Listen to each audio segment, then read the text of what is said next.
Dlatego wobec zgody prezydenta Wołodymyra Zełenskiego na nadanie jednej z jednostek sił zbrojnych Ukrainy nazwy Bohaterów UPA, po konsultacji z kapitułą podjąłem decyzję o odebraniu Orderu Orła Białego prezydentowi Ukrainy.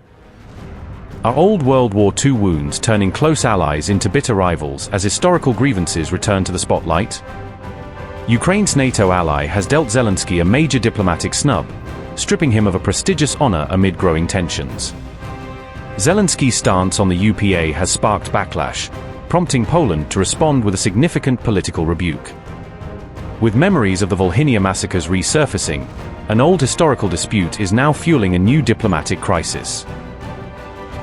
Polish President Karol Nawrocki has revoked the Order of the White Eagle that had previously been awarded to Volodymyr Zelensky, marking a significant development in relations between the two countries. The move followed Kyiv's decision to honor a military unit that uses traditions associated with the UPA. The issue has reignited long-standing historical tensions between Poland and Ukraine. Zelensky granted the title Heroes of the UPA to a special operations unit in late May. The recognition drew criticism from several political figures in Poland.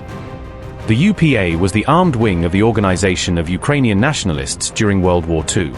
The group remains a highly controversial part of the region's history. Poland holds the UPA responsible for mass killings of Poles, Jews, and other minorities during the war.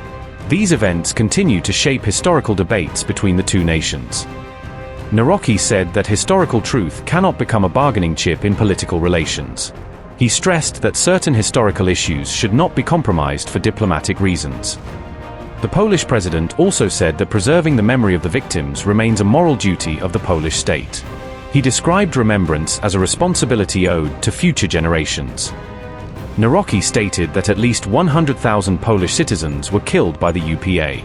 He cited this figure while explaining his opposition to honoring the group. He further described Ukraine's glorification of the organization as insulting and deeply disappointing. According to Nawrocki, such actions undermine efforts to build mutual understanding. Pozostaje przede wszystkim formacją odpowiedzialną za The Ukrainian Insurgent Army, UPA, remains above all a formation responsible for the cruel crimes committed against citizens of the Republic of Poland during World War II. The position of the Polish state on this matter has been known for years. In 2016, the Sejm of the Republic of Poland recognized a crime committed by the OUN and UPA as genocide. By virtue of this act, July 11th was established as a national day of remembrance for the victims of genocide committed by Ukrainian nationalists in 2025. This was also confirmed by the power of a special law. Facts are not subject to negotiation. They do not change with the political climate or need. Therefore, naming one of the Ukrainian military units after UPA criminals has a significance that goes far beyond Ukraine's domestic affairs. Poland has repeatedly signaled to the Ukrainian side the special importance of this issue. We conveyed our position and the expectation of a reconsideration of the consequences of this decision for relations between our states. Ultimately, the position of the Ukrainian side did not change. History should not be an obstacle to the future. A good future can, however, only be built on truth. Poland has repeatedly shown that it is capable of shaping the future beyond the burden of the past, but never at the expense of memory. Over recent years, we have consistently built relations with Ukraine based on partnership and dialogue. After I took office as president, together with the president of Ukraine, we made an effort to rebuild trust in areas that remained a source of tension. The return of the Church of St. Nicholas in Kyiv, consents for the search and exhumation of Polish victims in Ostroki, Wola Ostrowiecka, Huta Pieniaka, Halosko, from the fields in Igli, or Kuznets were a signal that, despite a difficult history, agreement is possible. All these actions provided a basis for believing that Poland and Ukraine are gradually finding a path to lasting reconciliation. That is why the decision of the Ukrainian authorities to glorify the UPA is not only outrageous, it is also incomprehensible and deeply disappointing.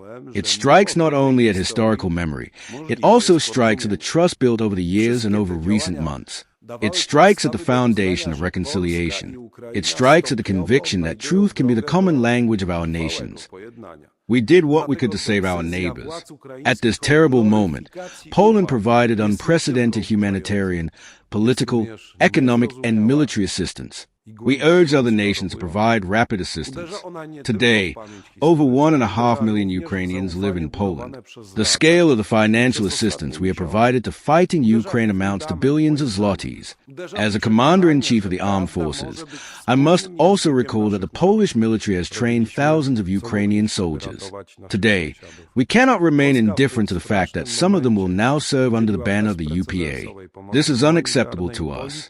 I do not recall these numbers and data to demand gratitude, but I recall them so that everyone understands why the decision of the President of Ukraine arouses such immense opposition in us.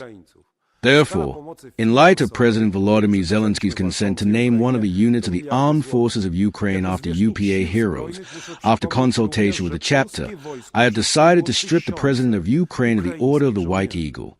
At this point, I want to emphasize that this decision is not against the Ukrainian nation. It does not signify a change in the strategic direction of Polish security policy.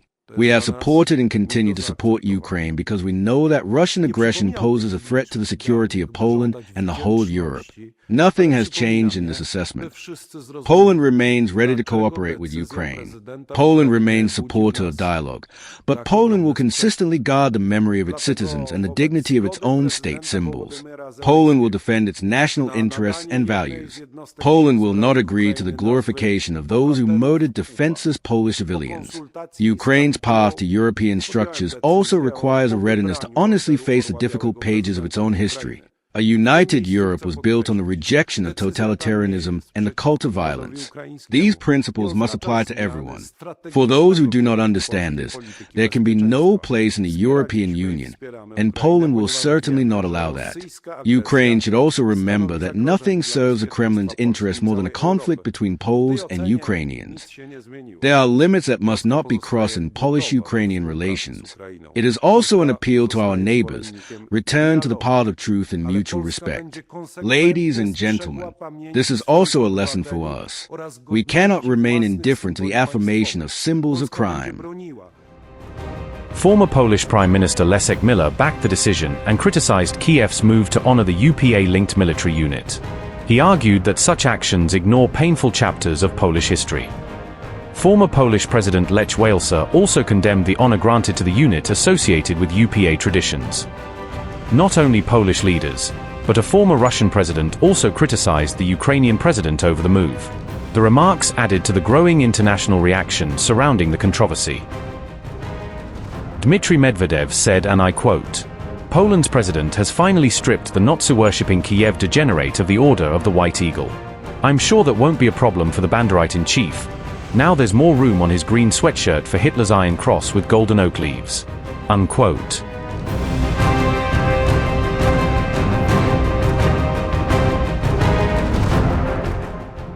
Ukraine's Foreign Minister Andriy Sybiha called the revocation a strategic mistake.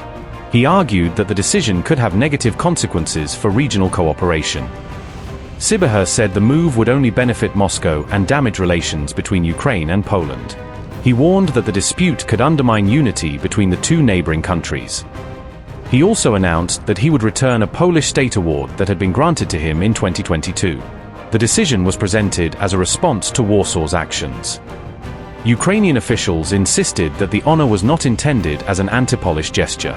They said the recognition should not be interpreted as a hostile political message.